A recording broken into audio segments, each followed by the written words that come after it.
सो अस्सलाम वालेकुम गाइस, आप देख रहे हो KYT बॉय, जहाँ पे आपको कश्मीरी यूट्यूबर्स की न्यूज़ देखने को मिलती है। आज मेरे पास जो है सिर्फ एक टॉपिक से रिलेटेड न्यूज़ है। आप लोगों को पता ही होगा कल इंडिया वर्सेस पाकिस्तान का मैच था एंड पाकिस्तान ने वो जो है मैच जीत लिया एंड काफ़ी सारे यूट्यूबर्स ने उस पर रिएक्ट करते हुए कुछ स्टोरीज़ वगैरह पोस्ट करी थी एंड काफ़ी ज़्यादा वीडियोज़ वगैरह भी वायरल हो रहे थे। उसके बाद वो मैं आपको सब दिखाऊंगा, तो वीडियो को आप एंड तक देखते रहिए। तो चलिए आज के इस इंटरेस्टिंग वीडियो को स्टार्ट करते हैं। तो डार्क शाकिर ने एक स्टोरी पोस्ट करी थी इंडियन फैंस को पोक करते हुए, तो आप खुद ही देख लीजिए।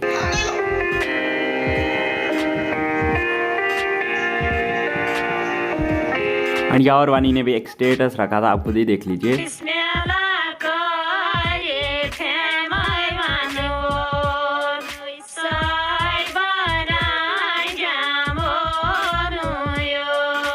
बुकुश ने भी एक स्टोरी रखी थी जैसे कि आप स्क्रीन पे देख ही सकते हो, जिसमें लिखा था what have been Rizwan. And और भी काफ़ी सारे यूट्यूबर्स ने ऐसी ही स्टोरीज रखी थी एंड बहुत सारी वीडियोस वगैरह भी वायरल हो रही थी सेलिब्रेशन की। तो आप उनकी जो है छोटी छोटी क्लिप देख लीजिए। ये जोकर